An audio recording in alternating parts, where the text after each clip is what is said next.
Welcome back to the Freedom Footprint Show, a Bitcoin philosophy show with Knut Svanholm and me, Luke the Pseudofin.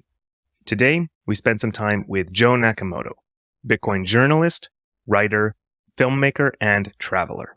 We'll talk about Joe's experience working for a crypto publication while being a Bitcoin maxi, his orange pilling mission, and the importance of supporting people through the orange pilling process. We also dive into the importance of long-term reputation online, the problem with idolizing personalities in the Bitcoin space, and the effectiveness of guerrilla orange pilling. Traveling, music, comedy, lots of fun today.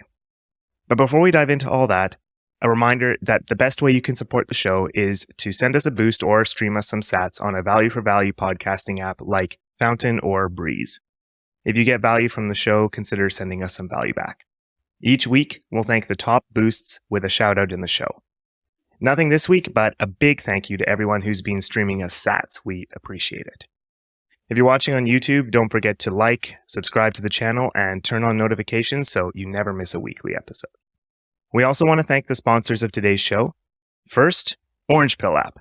Stack friends and speed up hyper-Bitcoinization with Orange Pill app.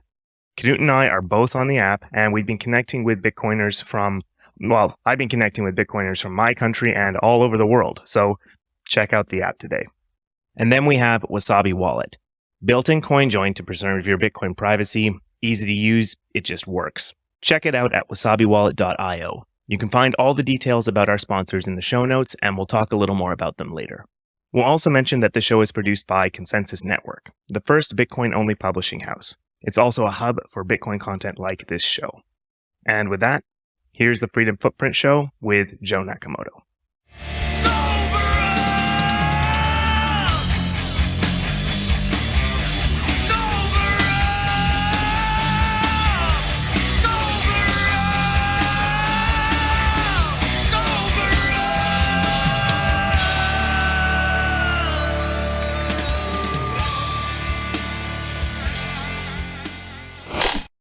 Hello and welcome to the Freedom Footprint Show.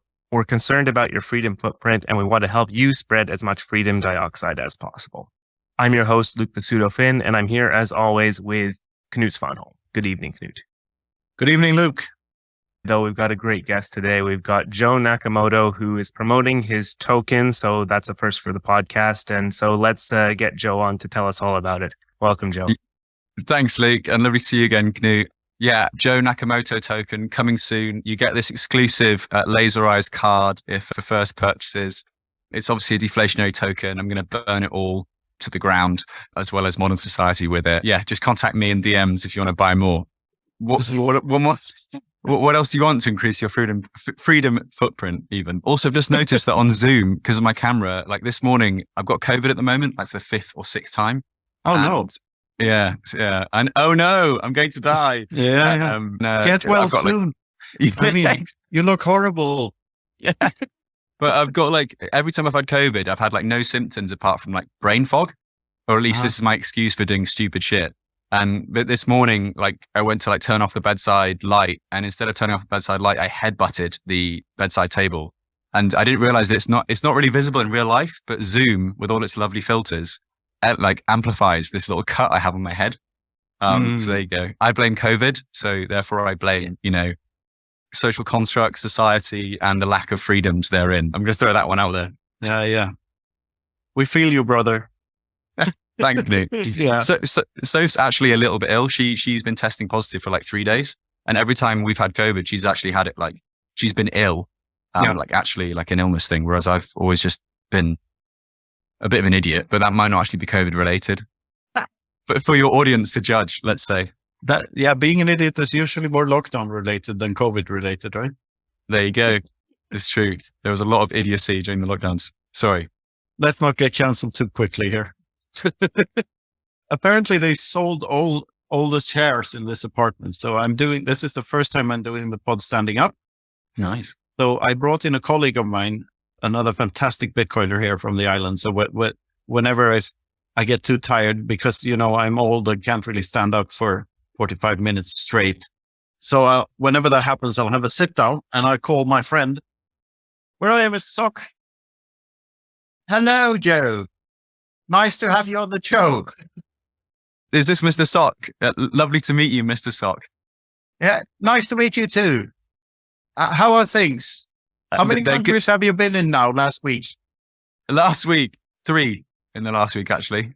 Oh, would those 3 countries be Britain, Scotland, and Wales by any chance? Gibraltar, maybe. Britain is Scotland and Wales, so yes, technically. Oh, I mean England, Scotland, and Wales. Sorry, I have a sore throat. Yes. Mr. Sock has COVID. No, it was Portugal, France, and Switzerland. So yeah, not. Nice. I don't like the UK as much as I used to. So all British. Yes, all English-speaking countries that use the pound. Well, see you later. Bye. Good to meet you, Mr. Sock. See ya.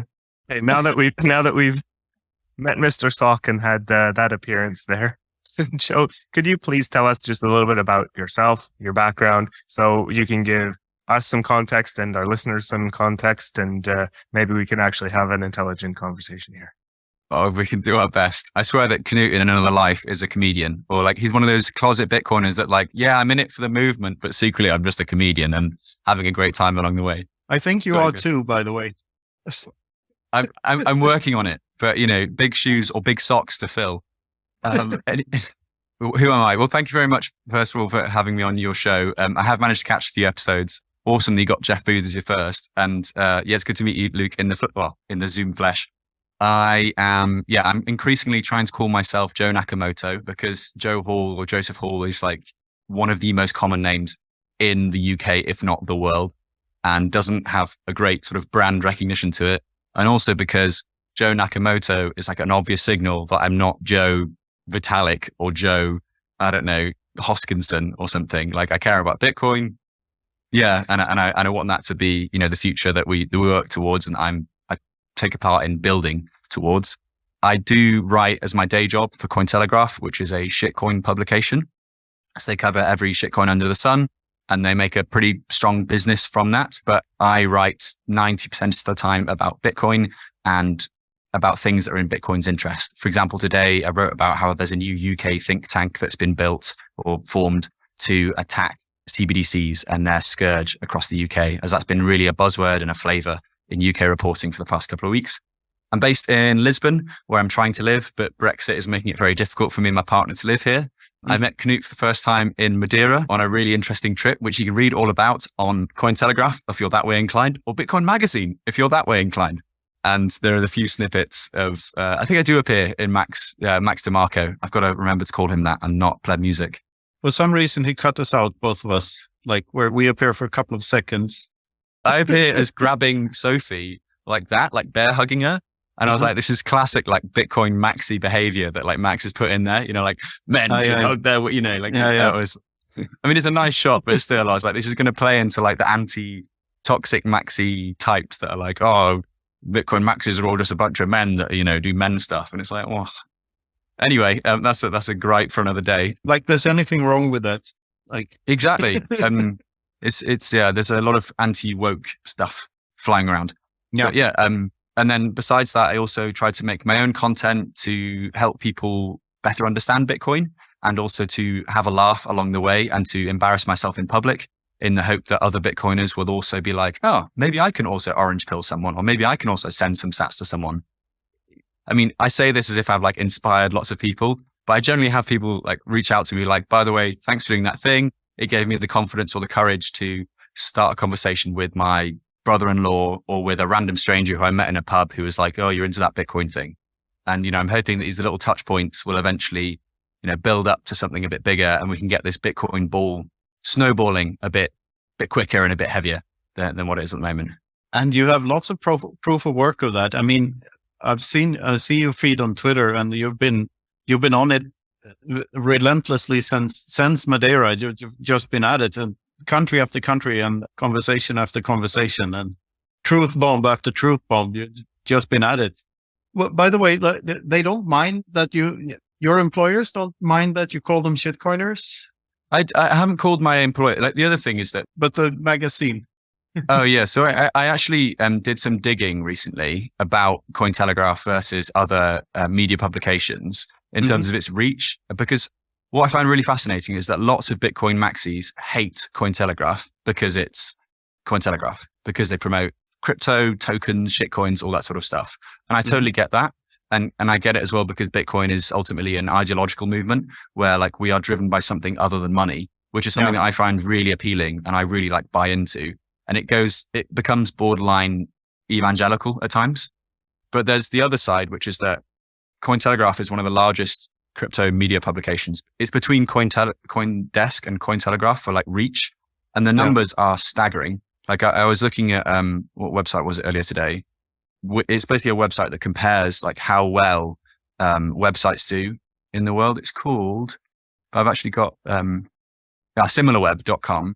And I basically compared Cointelegraph with CoinDesk, Blockworks, and Bitcoin Magazine to be like, okay, which has the biggest reach? Like which actually has the biggest impact? You know, if we put good Bitcoin stories out there. And Bitcoin Magazine is like 80,000th place for websites in the world. Cointelegraph is top 10,000. So that's like staggering. And then when you look at the actual reach of these things and the views per month, like Cointelegraph gets about 10 million unique visits per month. Bitcoin Magazine gets like less than its 600,000 views per month. And so I looked at this and was like, well, I think I'm doing the right thing here. My goal, my mission is to orange pill and introduce Bitcoin to as many people as possible and to try and undermine their preconceived notions about Bitcoin. The idea that Bitcoin kills the environment or Bitcoin is like inherently unfair or, you know, all these crappy things that the mainstream media love to play up. And I've realized more and more that, doing it through Cointelegraph might actually be more useful long-term than doing this through Bitcoin Magazine. However, I do have to put up with the fact that if you look at the Cointelegraph website at any day of the week, it's going to be talking about Dogecoin. It's going to be talking about like, you know, they're in the business of crypto. And in order to be in the business of crypto, you've just got to have a big reach and you've got to get as many people as you want to comment and publish on your platform. So do they mind that I call them shitcoiners? You asked. I don't call them shitcoiners. I call the publication a shitcoin because that's calling something that's ethereal, a shitcoin thing. But I don't think they'd mind that. Like it is a shitcoin publication, isn't it? Do they have any like ethical guidelines coming down the line or anything like that? Like, do they have any plans to like drop the shitcoins at some point, or is it still going to be mostly shitcoins and then you? What's really interesting, and I'm not going to dox them, but I've had 2 colleagues reach out to me and be like, can we have a heart to heart about Bitcoin and working for a shitcoin publication? And I found that really rewarding. In that, you know, they were basically like, listen, I'm aligned with you and I get that you work for a shitcoin publication. But you know, at the same time, like anyone, like if you're a doctor who's a Bitcoiner who's also working for a shitcoin publication, right? You're like, medicine isn't furthering Bitcoin adoption. No, but you know, advertising shitcoins is a bit like selling crystal meth at a mental hospital. And while there might be a lot of people in the mental hospital to sell the hopes is that you will be able to convert some of the patients at the mental hospital to this fantastic Buddhist retreat that is Bitcoin, and instead of doing crystal meth all the time, or like, is that how you square it with yourself, or like what's your? I think the reach angle, I guess, is the big one. And I mean, I also reason that, you know, I am doing Bitcoin only stuff. I am constantly. It would be so easy for me in my job if I was to accept every PR email that came through my inbox, to accept, you know, every pitch that comes through, and also to be paid handsomely to do so.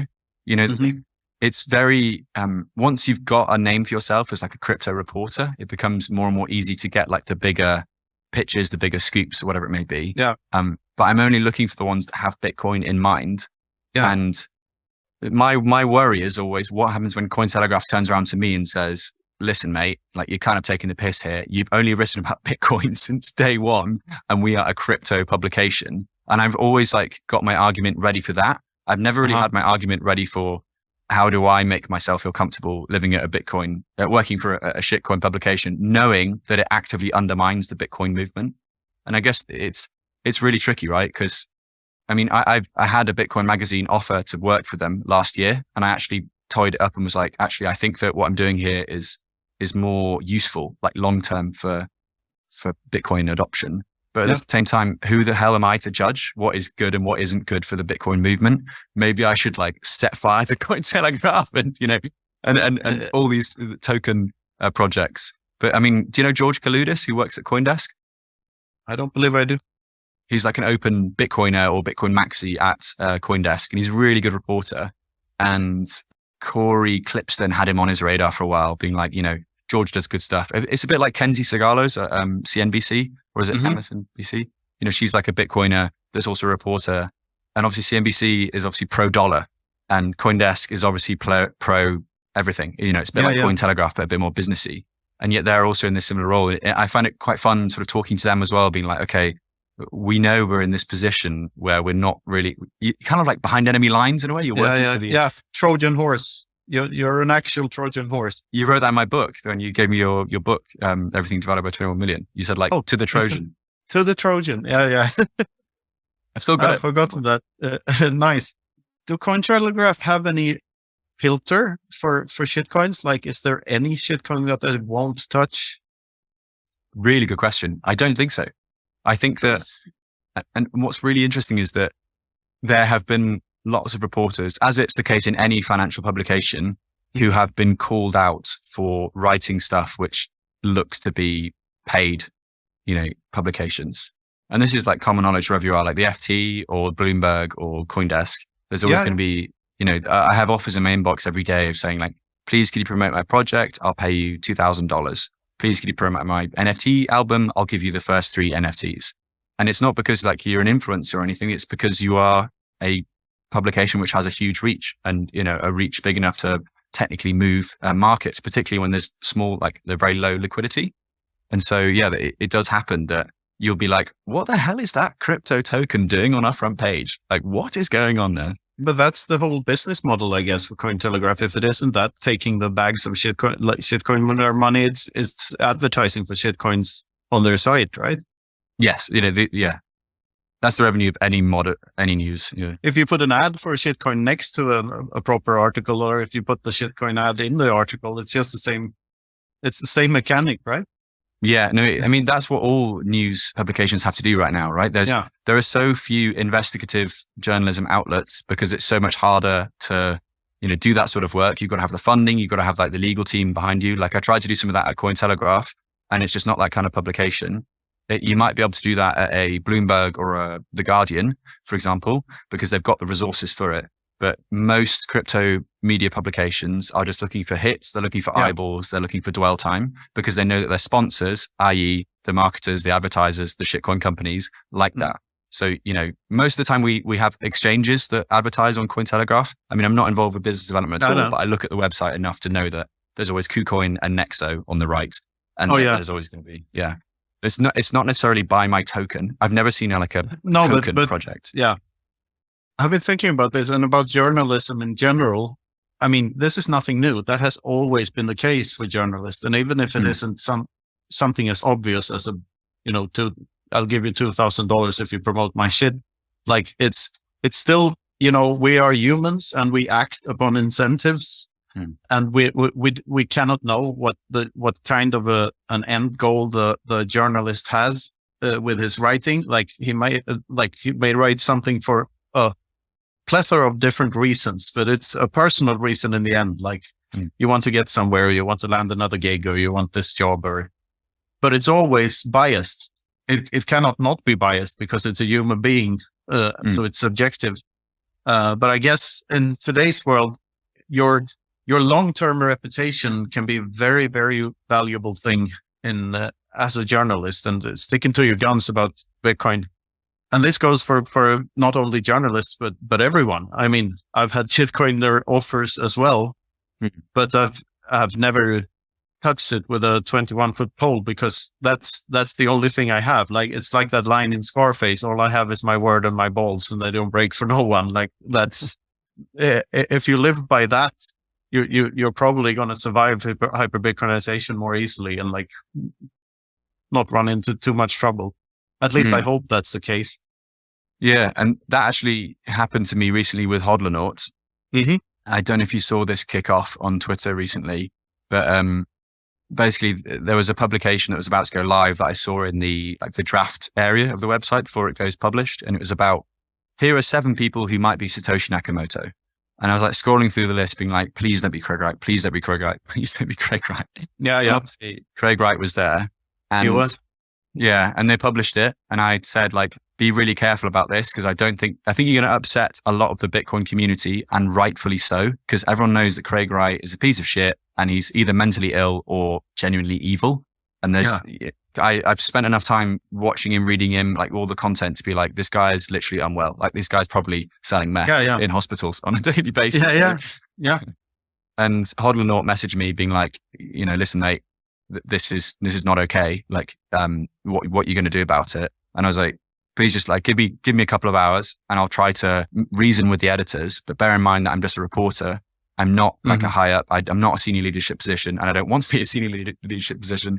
Well, maybe one day, I don't know. But just give me some time. And I went to my editors and said, listen, this is a really bad look. Like, not only do we publish like that Craig Wright might be Satoshi, but we do it after not speaking about Craig Wright for about 6 months to a year, because we previously blacklisted Craig Wright, which is, if you look on Cointelegraph's platform, we never touched him. And I don't know why we didn't touch him. I assume it's because he might, throw some legal cost our way. But I'd had stories such as the Hodlonaut's defense fund hitting, when Michael Saylor donated like 100 Bitcoin his way, or like a huge amount his way. Yeah. I tried to pitch that as a story and it got rejected. And I was like, why? It's like, oh, we don't touch Craig Wright. Similar to how we didn't touch stuff about Max Kaiser. I don't know why we didn't touch stuff about Max Kaiser, but that's just, sometimes editorial policies are editorial policies and they exist before you arrive. But obviously Max Kaiser got very upset about that, which is why Stacey attacked me on stage. And, yeah, I remember, but she apologized for that, right? She has in DMs. Yeah. Well, she hasn't apologized, but she said, I take back what I said. She said that I take back everything I said. Good to hear. Yeah. No, I'm really pleased about that. Because that was making me lose sleep and it was just unpleasant. And she's very influential. Yeah. He's incredibly influential. Together, they are unstoppable. And I didn't do anything to upset them. And I worked for a company that blacklisted them, but I didn't, I don't support it. But I'm just a pawn in this game. I felt bad about that, but also I was like, it was very mean what she did to me on stage, and there was no need to. Yeah. I'm glad that she said that, and I can just move past it and focus on the bigger pitch here, which is the Bitcoin stuff. Anyway, I'm digressing. The Hodlonaut thing with Craig Wright. I tried with the editors to be like, okay, this is not a great look. I'm worried about the Twitter backlash, and I'm also worried why we're giving Craig Wright this platform. And their return was, it's done in a satirical way. It's done in a sense of this is obviously not Satoshi Nakamoto, but people need to know the backstory about it. And I was like, is that even worth the backlash? Is it even worth attempting to educate readers about it? And he's not worth the attention. That's first and foremost. Don't never pick a fight with a pig. The pig is going to win because the only thing he craves is the attention. So you can't win. Exactly. Yeah.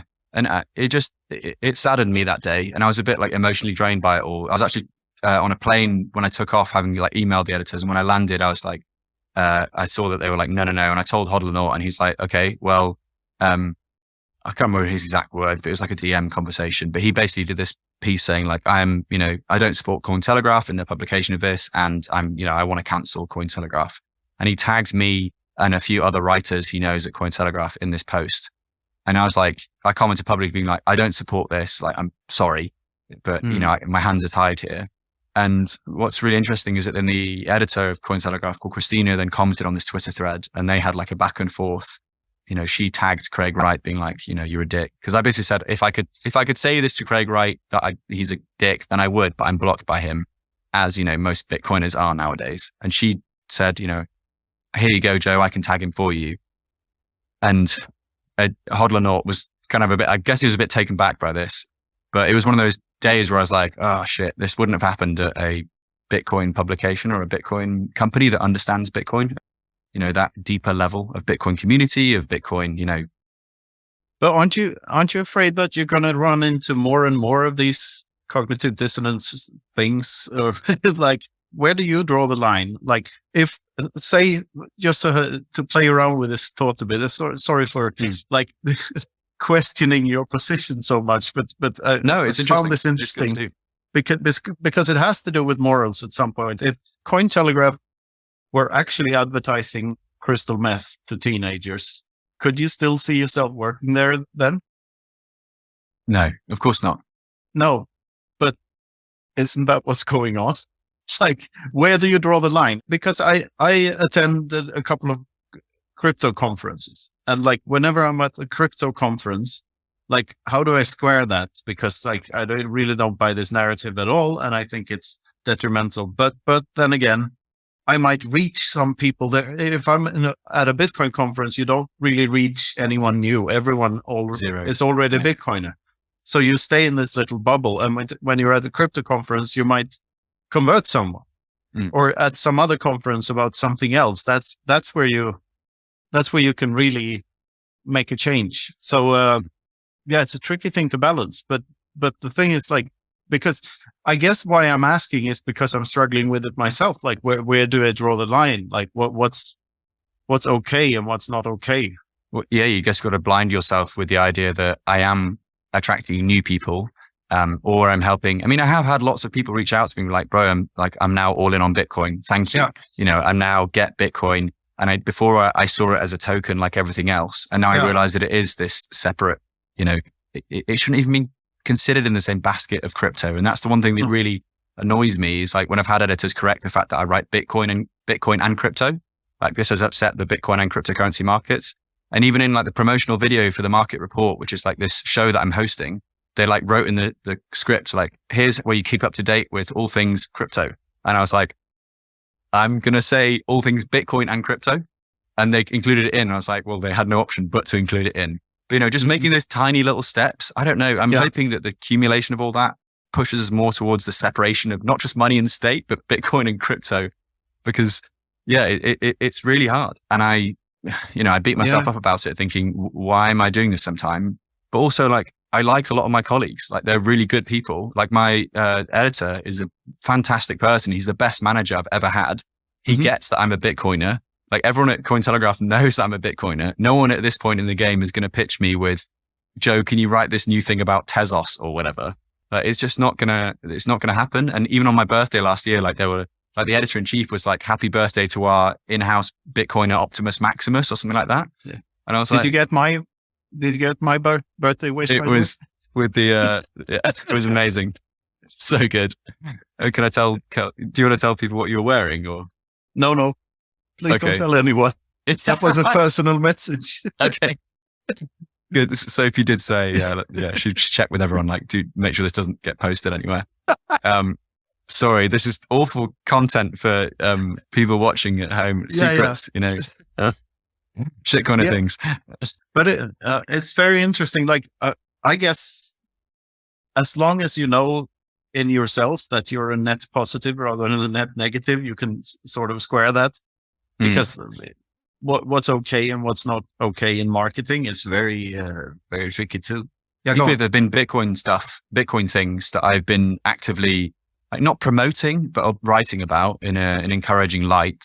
And that has since like gone up in flames. Like a friend of mine who bought his mum a house, which is an amazing story, right? A hodler buys his mum a house. Doesn't every son want to be able to buy their parents or their mum a house? Like, I think that's just a wonderful story. And he did it via hodling over like an 8-year period.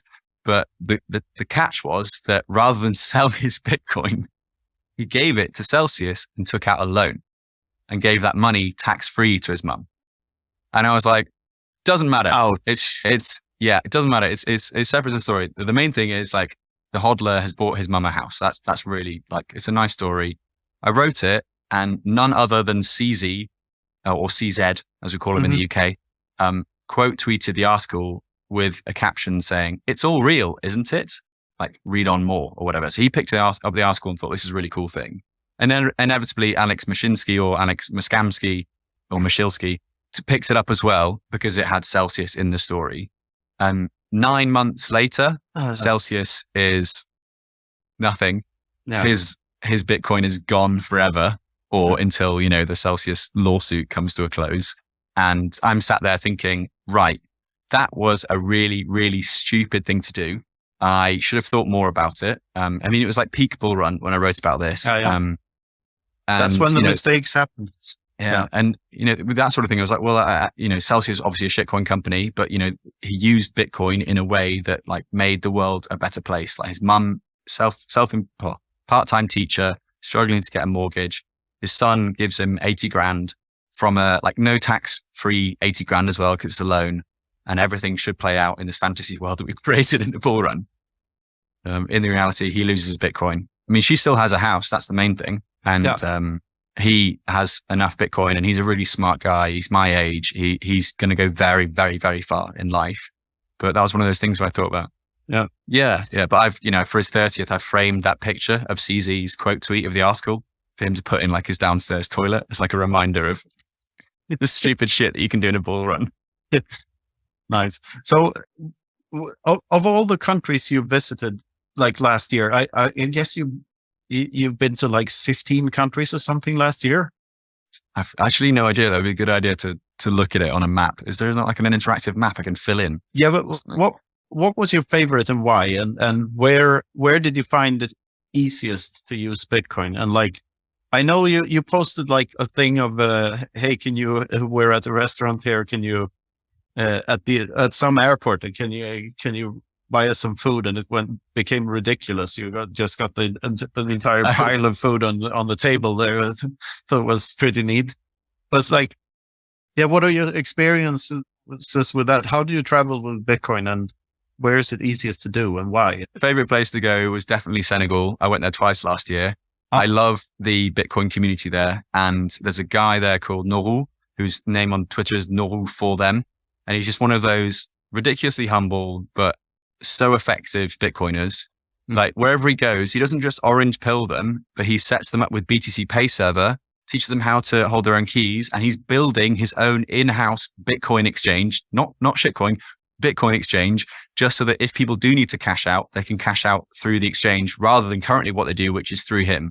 He's a very like respected member of his community. He set up I can't say Africa's first Bitcoin conference because people get really upset with me, but Africa's first Pan-African forum of discussion, because supposedly the first one has to be Afro Bitcoin. And I got told off for that last year. But he set that up in early December. And, in two or 3 months, he had people coming from all over the world to see what Bitcoin adoption was like in West Africa. And I just see him as a real like inspiration, like mentor, like really just impressive figure. I want to go back to Senegal this year, not just to hang out with him, but also it's a really cool country. I've always loved developing countries because, I mean, I'm sure you experience this as well, Knut, but there's this atmosphere that's very different than you get in, sort of boring, civilized Western countries where there's an unpredictability and just stuff, life comes at you in weird ways. In terms of where it was easiest to live off Bitcoin, that's another really tricky one. I'd probably have to say now, Lugano in Switzerland. I would have said El Salvador, but I did struggle. There's a documentary coming out with Telegraph where I'd be like, how to live off Bitcoin in El Salvador, where like I documented everything and did like a little voiceover. Oh yeah. I think I saw a trailer or something for that, or some clips from El Salvador where you tried to pay in Bitcoin. Nice. Yeah. That there was like, I did a bit like a tweet thread thing of like every time I used Bitcoin in El Salvador. And I was just amazed at how many people had never used Bitcoin before, despite the fact that we all think that Bitcoin country is Bitcoin country, right? Everyone must have used it. But I got also a lot of satisfaction from talking to people and from showing them how to use Bitcoin in El Salvador. So I'd say Lugano now, which is in Switzerland, which is where they've got the Plan B conference. And it's funnily enough where Paolo Arduino, he lives nearby. So, if you put enough big name Bitcoiners around the world, like Knut's now in Madeira, like inevitably there's sort of this orange pill trail behind him. Yeah. Yeah, it's pretty cool to see when people heard that a bunch of us were coming here now. Like now, there's like 30 people that just flew in just to come and hang out with us during this week, and it's pretty awesome. Yeah, there you go. And you only need a couple of Bitcoiners to avoid the shenanigans of the fiat world, because you can just shoot sats to one another, or like everything becomes easier. Yeah, you're just so easy to opt out. What do you think of the show so far? Let us know what you think in the comments. And now, a quick word about our sponsors. First up is the Orange Pill app. Download the Orange Pill app today from theorangepillapp.com. Yeah, Orange Pill app. Woo! Rocket ship, get on board. It's available for iOS and Android. Stack friends and meet like-minded people near you. Connect with your favorite Bitcoiners and speed up hyper-Bitcoinization. We're really excited about the Orange Pill app and its potential to connect Bitcoiners in their local area. Download the Orange Pill app. It's not a dating app, but you can use it for dating. Download now. Next up is Wasabi Wallet. It's a great desktop wallet that has privacy by default and CoinJoin built in. It recycles your UTXOs around so that no one knows who you are after it's done the process. Check out wasabiwallet.io. Make sure that that's the actual link you check out because there are scammers out there who want to steal your Bitcoin. But it works in the background. Tor is built in. And when you send coins to it, the coins you take out are private. So download Wasabi Wallet today. I'm wearing these shades in tribute to Wasabi Wallet because your OPSEC is important. So I'm totally anonymous now, just so you know.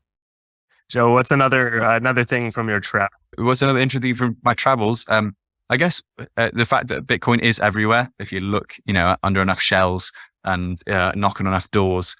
I mean, even in Morocco, where Bitcoin is banned, I did finally find someone to trade with peer to peer.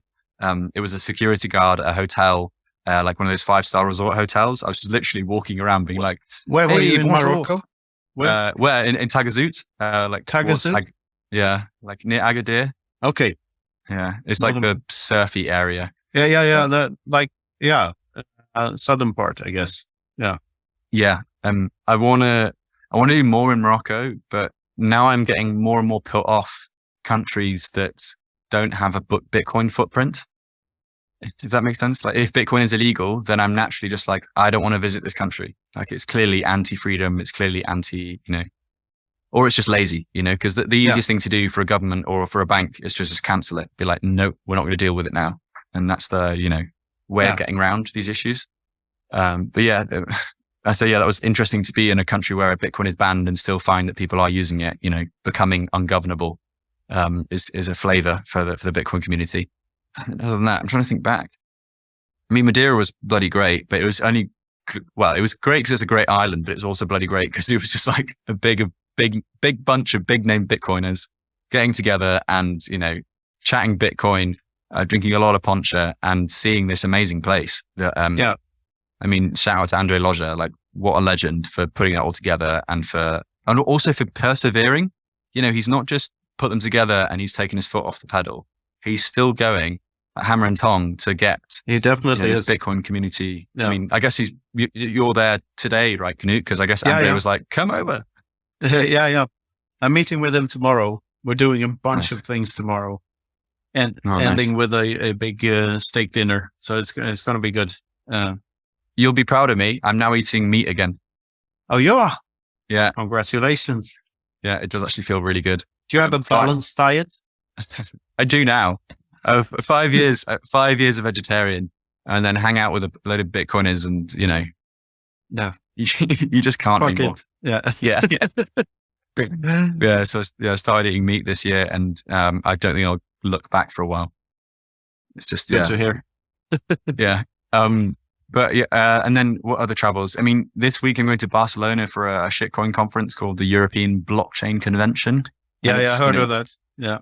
And it's similar to, I mean, maybe you got an invite, Knut, but yes, it's similar to what you were saying earlier. Like, I want to be able to evangelize, spread the Bitcoin message, introduce more people to Bitcoin. And in our bubble, which is a bloody great bubble, we can't do much to, proliferate more. We've got to get out of our echo chamber and get out of our comfort zone. Yeah. In order to, but that was to have a Bitcoinization. I like the Liberty in a Lifetime conference so much this fall because it's not Bitcoin oriented, but more liberty oriented or freedom oriented. And we managed to orange pill quite few there because a lot of people who were like, hadn't yet made the distinction between shitcoins and Bitcoin. And we were there, a whole bunch of us to tell them the difference. And before that, we went to Bulgaria to a conference called the Crypto Revolution, which was really just a Bitcoin conference in disguise. So they had a couple of crypto sponsors, but they're rebranding to the to the Bitcoin Revolution next year. And it was really at its core was a Bitcoin maxi conference, basically. So so we had a great time there too. I think that's a really good idea though, to create these spaces or these conferences that are like crypto, or I mean, maybe it does a disservice to call it crypto, but to call it something else, call it like, what buzzword could financial education or something. Yeah. Or like, financial freedom. Because in 2023, I think the word crypto is finally associated with like crystal meth. Like it's not something, it's not a force for good. Like I don't see people seeing it like that anymore. And like there's been a change, and people are turning maxi, or what I've seen is that either they get wrecked and they're like, okay, I'm not touching this ever again, this crypto stuff. And they include Bitcoin in that. Or, oh shit, the maxis were right all along. These toxic people were actually just warning me and not being toxic. They were just calling out scams. And so this is where I should have paid attention, but I didn't. And then they become maxis. But I mean, next year, like, how are they going to pull this off again? I mean, never underestimate the predictability of stupidity, but still, it's going to be hard to, because it's like the fourth wave of shitcoins. Like, first time it happened, it was Namecoin and Peercoin and Primecoin and all sorts of strange names. And it's the same scam. It's just the names of the shit change. Other than that, it's always the same. So like, and in 2023, like, I think because a lot of Bitcoin maxis, so-called Bitcoin maxis, and a lot of, people with more dignity or more ethical people are going to be less forgiving to these shitcoin apologists. Yeah. So it's a fine balance. Like where do you draw the line, and how do you do that? Also, I hate to like cheer on the demise of something. Like, I don't want to be this like harbinger of evil, being like, oh, like I can't wait for Ethereum to go to zero. But I really can. Like, I really can't at the same time. Like, wouldn't that be great if like that would be like the final sort of, hopefully the final nail in the coffin of, see, like, this is why, like. But it would be nice if it could go to zero with like now they're all staked their Ethereum, so they're not getting anything back. But like, if the users could be the ones rug pulling the scammers, that would be nice. But I just don't see that happening. That's the whole point of running a shitcoin, it's to fool people. That's the sad truth. It's either scammy or very misinformed, and some gullible person. So especially at this point, but I think a lot of people in this space also think that they are getting, they know it's going on, or they're a little bit aware that this could go to zero, but it's fine because for the moment it's making me money, or at least in the next couple of years. They know it's a casino basically, and that the house almost always wins, but some people go to casinos anyway because they want to know what's wrong with that and free market and everything. And there's a point there, but it should be marketed as a casino then. Like, ethically speaking, it should be like, you could make a lot of money here before we take it all away. Like, yeah. And I mean, that's the way I think a lot of my colleagues would consider it or look at it, that, there is always going to be this stuff going on. And we are closer to the spigot because we are closer to the news source and the information. Therefore, we're even better informed to make more informed decisions about what we do with our money here. But if you really look at bigger picture, are any of these blockchains really able to scale to the level to serve like what they claim to be able to do? None of them can. No. And none of them have a good answer for that. And at least in the Bitcoin community, you've got people saying like, of course, Bitcoin isn't supposed to scale to meet the whole world of like, there's only 7 transactions a second. We know that there's supposed to be layers. We know that but if you look at like the trilemma of, decentralization, scalability, security, then Bitcoin is the only one that satisfies that and has the ability to scale alongside it. So even if you come down to like a technical, like, okay, let's look at users across the world, then the only one that still satisfies it is Bitcoin. So either you suspend this disbelief and think that, okay, my shitcoin can make it, or you're just being like, I know that's actually the truth, but I'm just going to keep hodling that coin until it 5x's, 10x's, and I'm going to sell. Yeah. And you effectively partake in this secret Ponzi that everyone is partaking in. I don't know. I saw that there was some award that's one of these publications gave out for like crypto influencer of the year. And it's so fun because the award is was it Coindesk? Yeah. Yeah. The award is an actual pyramid, which is very, very fitting. I mean, it's the Big Brother reference, and it's the Ponzi reference, and the trilemma reference. But yeah, that caused a lot of ruffles among the Bitcoin community, because they put like loads of shitcoins in it. And it's funny because Cointelegraph's top 100 is being released as we speak. I was like, Nayib Bukele needs to be number 1 or number 69, and they let me put him as number 69. So Bukele is number 69 on that list. Okay, which Bitcoiners are in the top 10? Possibly Jack. I'm not actually sure off the top of my head. Dorsey or Mullers? Dorsey. I think that Jack Mallers is like in the 20s. Like the top 25 is not that attractive. Like it's not Bitcoin heavy. And I know that I'm going to get a lot of shit for it.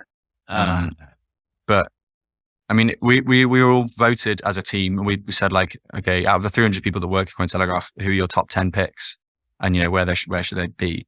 And inevitably all of mine were Bitcoiners, but there's so much for democracy. Yeah. Yeah. Now, I mean, Bitcoin Magazine should do their top 100, like Bitcoin users of the year. And they should like make it user generated or user submitted. That'd be a great like community thing. Cause think of, who would get the number 1 spot? Yeah, I'm filing that away. We'll talk to Nico, Knut. Should we do one? Yeah, we should. Consensus. But such lists that's sort of what we want to get away from, isn't it? Like we want to discuss ideas and not people. Yeah. And this is a big part of it. Like we don't want heroes to be slain or not slain. It reminds me so much of that scene in Life of Brian where he preaches to everyone that you're all different, think for yourselves and all of this. And they just chant whatever back at him, whatever he says, like, you're all individuals, you're all different. Yes, we're all different. That's that sort of thing. It's a bit akin to that, because as soon as we start like idolizing this or that person, sooner or later you're going to be disappointed. I mean, people are people. We're flawed creatures. We are going to make mistakes. No one's perfect. And there's nothing wrong with that. Like, give credit to the ideas instead. And like, there are a couple of other analogies here. Like when a fisherman catches a beautiful, big, shiny fish, it's the fish that is beautiful, not the fisherman. And it's the same with, writing a song or making a good movie or writing a good article or a good book. It's the same thing. The idea is beautiful and not the person behind it. I mean, everything divided by 21 million is a beautiful idea. And, point taken. Zing. Yeah. Take me up for it, Knut. Thanks. Yeah. But anyway, I really feel that. I mean, no one remembers if Pythagoras was a good guy or a bad guy, or like, it doesn't matter who Pythagoras was. His theorem is still very useful. So yeah. And I think it's also because he had a really weird, like, good name. Yeah. It's a very really sticks maybe with it's you. a pseudonym. This is why I'm Joe Nakamoto, Yeah. Maybe it was Craig wrong all along. It wasn't Pythagoras. It was Craig. Should we get it trending? Craig's theorem. Sounds a bit like Craig's Ethereum if you say it fast. Yeah. Craig Ethereum sounds like a good shitcoin name. It does. It probably exists. There's 20,000 of them out there. Is there a Fahrenheit shitcoin? There was a Celsius one, but is there a Fahrenheit one? Should be. I'll tell you in one moment. This is part of my job. Going to CoinMarketCap and looking for shitcoins. Fahrenheit. I'm guessing we're looking for American Fahrenheit. Yep. There's a Fahrenheit chain. There's a whole chain. So there's Fahrenheit. Wait. Is there a Kelvin? Is there a Kelvin one? With a K, I'm guessing. So the temperature. Kelvin. Yeah. Kelvin. There's 3 different tokens for Kelvin. One of them's on ETH. All right. I mean, all of these things, it becomes like website names, people collect domain names. People just create shitcoins just in case Elon Musk mentions Kelvin at some point. Yeah, it's sort of like when people bought domains like crazy. People still do. Like it. Yeah. I mean, the Orange Pearl app, like Matteo, I mean, I'm wearing his hoodie, little shield. Yeah. Yeah, he still buys like domain names that are like, notadatingapp.com or could be a datingapp.com or maybe I'm a dating app, all this sort of thing. And they could be valuable at some point. I was like, the second I changed my name to Joe Nakamoto, I was like, I need to buy the domain name of joenakamoto.com just in case I do eventually make that website. But the issue is that with Ethereum being, and Binance and all these other blockchains being that space where you can create more digital scarcity, then it fuels this fire and it fuels this this behavior. Yeah. It pisses me off. Anyway, you can't fix people. People voted for the Nazis and people like Coldplay. You can't trust people. People voted. Period. Exactly. Voted for the Nazis. Do you ever watch the show Peep Show? I feel like you'd like it, Knut. Peep Show?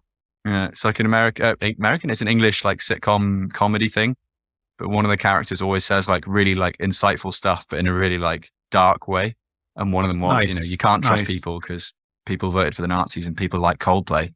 And it's true. Like Coldplay, one of the best artists of all time. They're quite shit. Like they're very samey. Yeah. They're so cringe.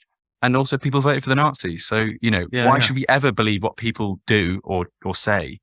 But the way I see it with Coldplay, like they made an excellent debut album and their second album was really good. The third one had a decent song on it. And then it's all crap after that. Yeah.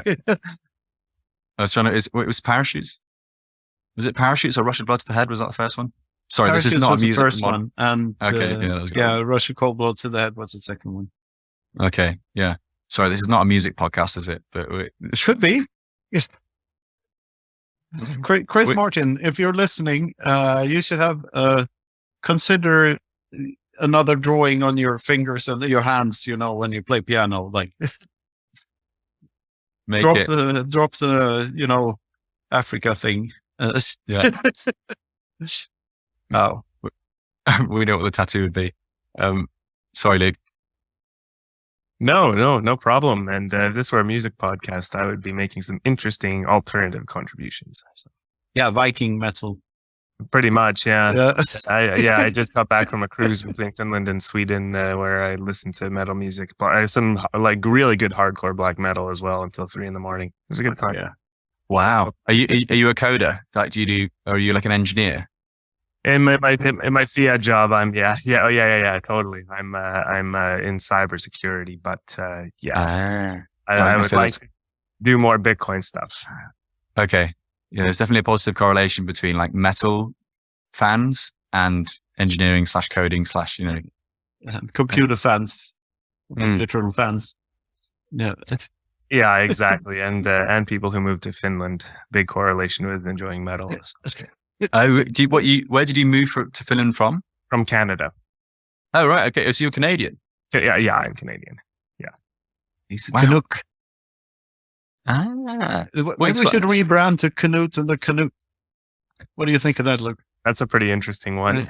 Canute and the Canuck, yeah. That's the... Yeah. We'll discuss that one. Oh my God, I just get your handle. You're pseudo-Fin. Now I get it. Yeah. I'm not a Fin, but I'm trying my best to LARP as one. Yeah. Oh, I see. We're all LARPing in some way. That's funny though, because Finland has all the metalheads, Sweden has all the DJs. So what does Norway have? Rotten fish, beautiful scenery. Okay. A lot of money, electric cars, fewer churches. Yeah. They have the church is down. Yeah, that's actually one of the bands I was seeing was a black metal band from Norway. So yeah, there's actually quite a few great musicians from Norway. They have a lot of good bands in all sorts of genres. Like it's really good. Any like really popular ones that I might know, or do they sing in Norwegian or? Well, there's one band with a name I'm not even sure if if it's okay to say on YouTube, but Turbo Negro. Did you hear of them from Bergen? No. They made a lot of the music for Jackass, for instance, and Oh, really? and those guys. And there's a great band called Kaiser's Orchestra. Mhm. There's a very good female guitar player called Tora. The Röyksopp, a sort of techno band, is also from Bergen, I believe, or maybe from Stavanger. I don't remember. No, yeah, I think Kaiser's Orchestra is from Stavanger when I think about it. I'll contribute Who to else? this conversation with Wardruna. They're a folk band and they're really quite good. Would recommend. Guys, you have the makings for like a Scandi Bitcoin music podcast. Yeah, why not? We just rebrand. Exactly. Or maybe this was all just a Trojan horse and knew it was always going to happen. And You never know people's true intentions of what game they're playing, do you? it's true. This is again why we Bitcoin. To take the human nature out of the whole thing and just, Yeah. Do you know Ricky and Laura? You know, Ricky, the human rights activist, and Laura Nori. They like call themselves the Bitcoin Explorers, and they have like a YouTube channel, and they do mostly they do the content in Italian, but you will. Oh yeah, I know them. I met them in Amsterdam. I believe. Nice. Yeah. They're larger than life. Very larger than life, really happy guy. Yeah. I only remember the guy. Okay. What's it? Ricky. And so Ricky and Laura. Well, Ricky, like he got into Bitcoin like 2015, 2016, and he just doesn't really trust people anymore. And that's one of the reasons why he really likes Bitcoin, because we've always had monies that in some way, shape or form, a human could manipulate it. And with Bitcoin, it's so hard to manipulate. I mean, I think it's not really possible to manipulate Bitcoin as a monetary system anymore. Yes, you can manipulate the price, but you can't change any of the rules about it or anything else because, the nodes are just going to say no. And once he explained that to me, I got it even more. I was like, this isn't just a system that's, it's literally by design, human has just been removed from the equation. We've never had that before with the money. No. And that's what's really special. That's what people don't get. It still blows my mind to this day that is the case. Like I can't wrap my head around it. I had a point here. You do get satoshis that people think are worth more than a single satoshi, though, because humans are still allowed to write arbitrary data onto the blockchain. Of course. I'm still not up to speed. I was on holiday last week, and that was the week of ordinals. And just today, I was looking at all the data of how much the block size has increased, and all these NFT people that are coming into Bitcoin. And I did not realize that so many people. Loads of people really do just like graffitiing on blockchains. They love it. And I don't get it. I'm in the minority here, but then again, I've only ever bought one NFT and it was a joke. It was like a present for someone. And yeah. But let's avoid that discussion because we shouldn't give these people attention at all. I think it's not worth talking about. It's not going to destroy Bitcoin, but it's not good behavior either. So just don't encourage them.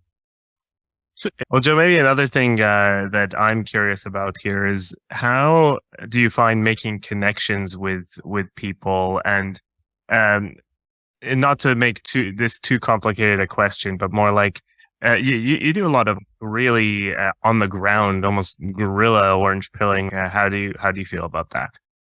Thanks, Lig. Yeah. But yeah, the guerrilla journalism, I think that it's kind of a dying art. And something that I think that is kind of missed. And I actually realized this at the World Economic Forum, where I did the first bit of camera work with a microphone. And I realized that this is way more impactful. And it's cool to see people's reactions in their faces when they learn about something. And that in itself goes a bit more viral as well. So the guerrilla journalism, or I guess this orange pilling stuff, it's fantastic content. I think all the ways around it, it's a great thing that can go viral. So I mean, maybe I'm even answering my own question in my head, but it's kind of like, how is the effectiveness of this stuff for actually getting people to? Because you hear the story, right?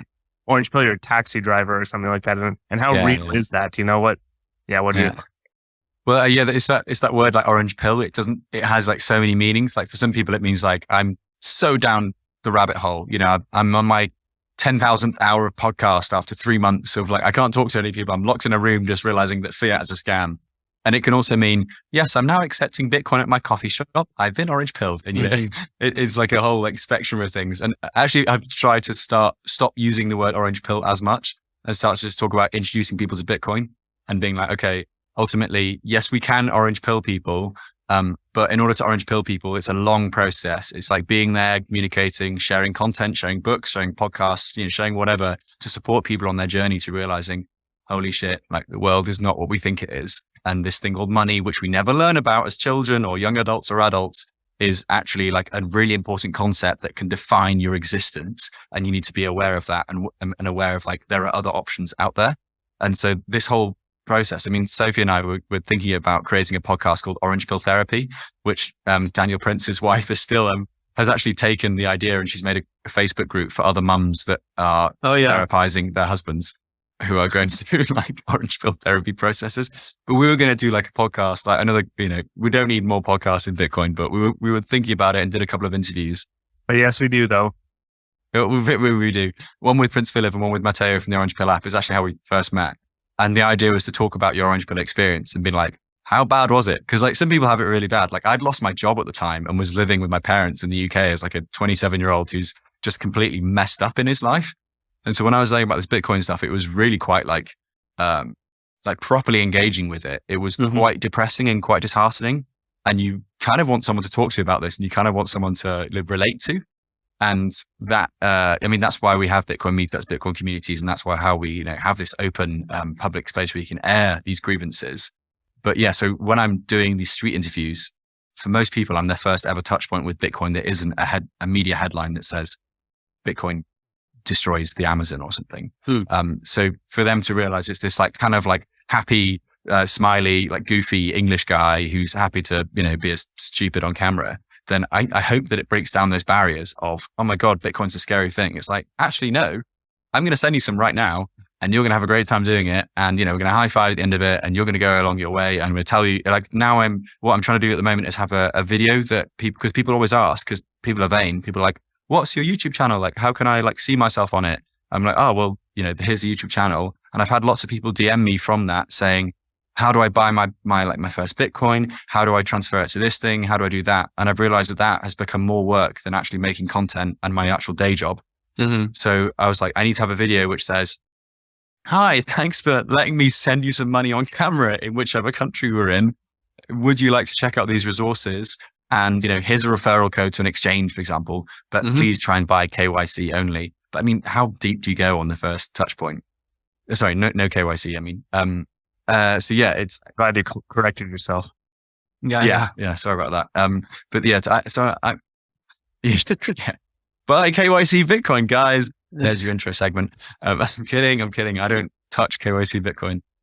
But the actual orange pilling, like, if I had unlimited time, yes, I would be there to talk to people and, you know, and I'd be like a Bitcoin teacher. Like, I think that'd be a really cool role to do. And it's something that I'd like aspire to do. Like, you know, with my Mi Primer Bitcoin program in El Salvador. So like they are actively like recruiting for teachers. And I was like, I would like to work for you. Like, how can I do that?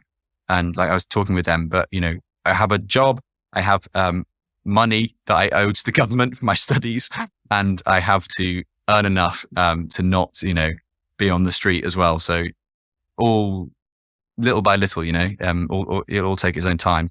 But the actual my video content, it's not actually orange pilling people. I'm introducing people to Bitcoin and hopefully undermining this preconceived notion. But it's people will then have to put the work in to get to that level of understanding or that level of not conviction, but that level of rationale that there is Bitcoin and there is everything else. And it's, you know, that takes a lot of concerted learning. But what I've also found really interesting is that obviously, you know, we go through school and we all learn in different ways. Like, you know, some people might learn through maths and English, and some people learn through art and, you know, conversation and theater and this sort of stuff. And I think that's one thing that, like, as Bitcoiners, we need to like broaden our scope of educational tools. And we're seeing that more and more. Like, there's a lot more video content than there used to be. There's a lot more like literature. Of course, we've got loads of Bitcoin writers, but, you know, not everyone reads and not everyone can read. And that's another thing that I'm like, how do we get more people to learn about this thing that ultimately is going to going to become like the world money. Yeah, and I mean, here is where we're going to insert a specific mention for Konsensus Network for this. Like, this is the entire consensus, right? Is the translations and spreading the content to as many languages as possible and all this. So, that's the big reason that I got involved with this, was finding the Bitcoin books in Finnish, which were originally what got Konsensus started, and now they've got it like a dozen languages and all these translations and more Bitcoin books and things and building content and all this stuff. So yeah, if you're ever Joe, if you're ever doing interesting things or have ideas with translations and stuff, I hope you're thinking of Konsensus, and maybe there's people who know some things that can help. For sure. Yeah, man. Yeah, no, Konsensus has been on my radar, and I did like a silly video, or like I bought a Konsensus book from the Konsensus bookshop in Biarritz. Oh yeah, in Biarritz, yeah. And I know Edouard, he's a good lad, and shout out to Konsensus and Nico and yourself. And wait, Knut, are you an advisor to them? Do you work for Konsensus as well? Well, I publish via Konsensus, and I'm sort of, I guess I could say I advise Nico. I mean, we do a lot of stuff together, and I really like to see them succeed. So yeah, I'm getting more and more involved. Okay. I know that Princey does as well, because he's got like his referral code and all that. Yeah. And we all help one another. Like, it's a sort of a silly question in a Bitcoin world, because like the companies won't be companies anymore. It's just us helping one another. And like, sometimes you have a skin in the game and sometimes you don't, but we all have skin in the Bitcoin game. So like, it's interesting. And I think this model, the starfish model that they're doing, like when we build organizations that instead of people having salaries, they get a part of the profit, everyone. And it's so easy to do with Bitcoin, because you can divide up the plunder very easily. Like, divide the profits between whoever contributed, and you just agree to a certain percentage of a certain project and do something. And yeah, I think that model can be applied to quite a few organizations, and it's a very nice way of doing things, in my opinion. Perfect follow-up to us talking to Ben DeWall about that stuff all last episode too. So yeah. I mean, I still think there are organizations that need people that are on a steady paycheck, and the paycheck thing, like from a praxeological perspective, what you do when you accept a steady paycheck is that you trade your chances for a part of a profit that might be more money than what you would have made your monthly salary, but you trade it away for certainty. So you remove the uncertainty from the future, which might in itself free up more time for you to do entrepreneurial things yourself, and so on and so forth. So there is a point to that too. But in the Bitcoin world, makes a lot more sense to just let everyone have a share of the profit. And that's often, like in the fiat world, that's very uncommon. Most organizations are very hierarchical, and people have a hourly wage or a monthly wage, and that's it. Exactly. I do. Yeah. But by the way, you were talking about, when you were at a typical time in your life and started learning about money, and it was depressing. Like, I often think about this, like, there's a lot of negative Bitcoiners for some reason that think like, because if you're not aware of how bad it is in fiat land, it can be very depressing to find out. But if you're already aware of that, like, Bitcoin is the most hopeful thing to ever come to existence. Like, it's so optimistic. Yeah. And I think it's easy to forget about that. Like, there are problems, and there are attack vectors and whatnot, but like, we have this thing now. Like, there's something. There's a way out, and that's so. And that's why sometimes you open your Twitter feed or you open your Nostr feed, and you're like, "Would people just shut up?" Like, we have this Bitcoin thing now. There is, like, I feel like a lot of people stop watching the news because it's just pure negativity, and they come to Twitter and they learn about Bitcoin and they get hopeful and stuff. And then still, like, I find that some days, maybe it's the algorithm, maybe it's Bitcoiners, maybe it's me, but you scroll through it and you're like, why are you so like, why do you feel the need to attack everything, undermine everything? Like, there is this beautiful world that we can work towards together. Yeah.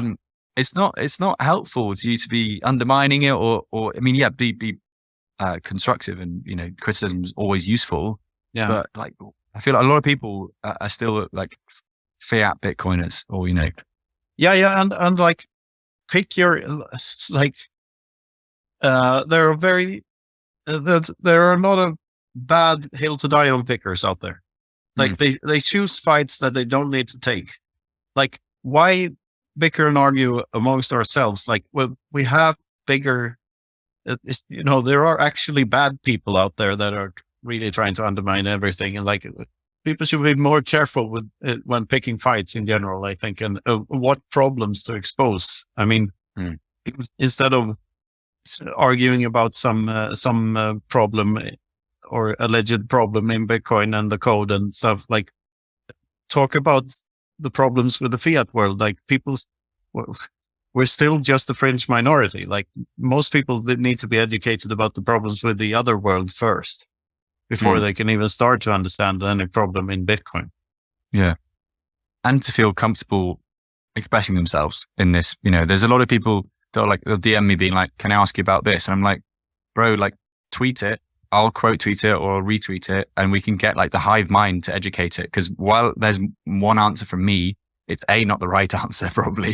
And also, you know, there's hundreds of thousands of really smart Bitcoiners around the world who want to help you along your sort of Bitcoin journey. Like, I really think that there are no stupid questions in Bitcoin. That we should all be able to just, you know, because if we're signing up to Bitcoin now, we're going to be talking about Bitcoin when I'm, you know, in my 50s, 60s, 70s, whatever. Like, this is a very long process. So we need to be like, I don't know, lead with kindness, not with dunking, and, you know, try to really hopefully make people realize that, yeah, this is a new space, and it's a space where we're, you know, we're trying to build this like optimistic world together. I don't know. Kind of using your platform to say, like, tweet the random shit, tweet the random questions, and, you know, we'll have some fun learning about it together and seeing different points of view. And that's also part of the process, because while there's this code that we can verify, the interpretation of it is all up for grabs. You know, we could change mining tomorrow if we wanted to. I mean, people have tried to change it, haven't they? They've tried to change it to timestamping, or tried to change it to whatever the other words were. You know, it's just our words which interpret this line of code. It could go any other way. Before we wrap up, a quick reminder that the best way to support the show is to stream us some sats or send us a boost on a value for value podcasting app like Fountain or Breeze. And if you're watching on YouTube, don't forget to like, subscribe, and turn on notifications so you never miss an episode. And now, a little bit of information about Konsensus Network and what Knut is up to lately. Hey, Luke, can you tell our listeners a bit more about the Konsensus Network, the platform that this show is on, and the publishing house that publishes my books? What is the Konsensus Network, Luke? Thanks, Knut. The Konsensus Network is a Bitcoin-only publisher and translator. In other words, translates Bitcoin books into all sorts of languages. Anyone who's interested in translating a book into their language can get in touch with the Konsensus Network to help translate and spread the Bitcoin message throughout the world. We have lots of great examples here. Knut's books are some of the most popular on the site. Check out konsensus.network or bitcoinbook.shop to see everything that Konsensus has to offer. That's bitcoinbook.shop. Use the affiliate code Footprint for 10% off. Knut, can you tell us about how to get in touch with you and find out more about your stuff and the things that you're involved in these days? Yeah, sure, Luke. So I'm at Knut Svanholm on Twitter. I also have a website, knutsvanholm.com, where you can find all of my books. There's a whole bunch of books. These old two ones, Sovereignty Through Mathematics and Independence Reimagined, are being rehashed into one book that's coming out with a foreword by Prince Philip. I'm also making a wine. I'm not making this wine, but this is a wine bottle with a Bitcoin bee on it that you can sign up for on my website. And you can also find all sorts of Everything Divided merch if you're interested in that. So that's how you support me. What's the word for the noise that a nostrich makes? So you have a tweet, and what does a nostrich make? Is this the beginning of a joke? No, it's not. I'm genuinely asking. But like, we don't have tweet to like you send a note to like the nostrich. Oh, I see. Yeah. I tweeted. I What do ostriches sound like? I imagine a giant chicken of some kind. Yeah. but like a really fast one. So like, Yeah. like with the what's it called, the sonar effect? I can't remember. I'm obviously now Yeah. YouTubing. I'm now YouTubing like what noise does an ostrich make? That's it. Someone gift that. Joe, can you tell us a little bit about whatever you have going on these days and where you'd like to send people to see more of your stuff?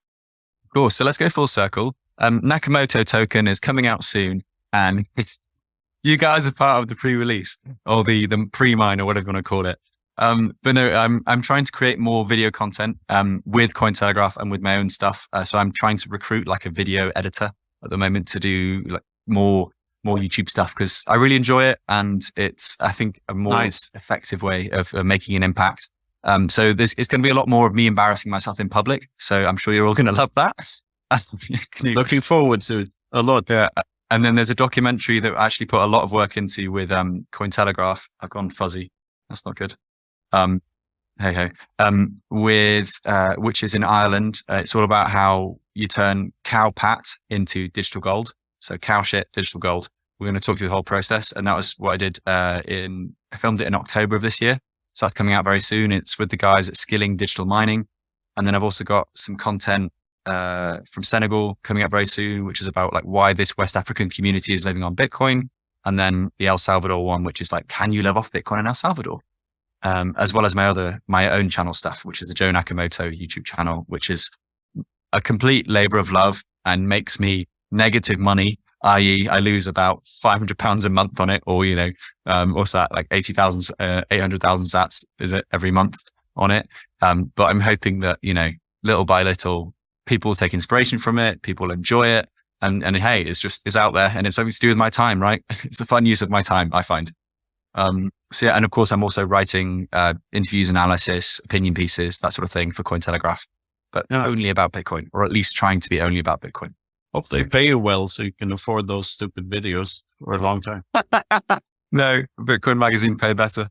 Oh dear. It is what it is. And yeah, thank you very much, Luke and Knut, or Knut and Canuck, for having me on. It's been great to hang out. That's it. I'm going to make people say that now, from now on. Canuck and Canuck. There it is. And one day, Luke, you might be a whole fin. You might be a whole finner. Exactly. Working on it. A few years to go, but we'll see. Sweet. And yeah, obviously shill for Orange Pill app. If you're not on the app, get on it. If you want to meet Bitcoiners, then this is the place to be. Or the mempool. The mempool, also a great place to meet Bitcoiners. Yeah. Maybe we just got ourselves another sponsor, Luke. What do you think? Yeah. Just put your inscription on the mempool that says you want to meet people, and there we go. Someone will answer you. Your ordinal or something. It sounds like maybe Orange Pill app is easier to meet people that way. But yeah, great to have you on, Joe. Wish you luck with everything in the future, and you have a standing invitation whenever you want to come on and discuss something. And hope to see you soon again. See if I'm still shitcoining in a year's time. Yeah. Looking forward to giving you shit for it. Thanks, guys. Thanks, Joe. Yeah, this has been the Freedom Footprint Show. Thanks for listening, and thanks again to Joe Nakamoto. And to Mr. Sock. That's the ending. Perfect. Thank you, Knut.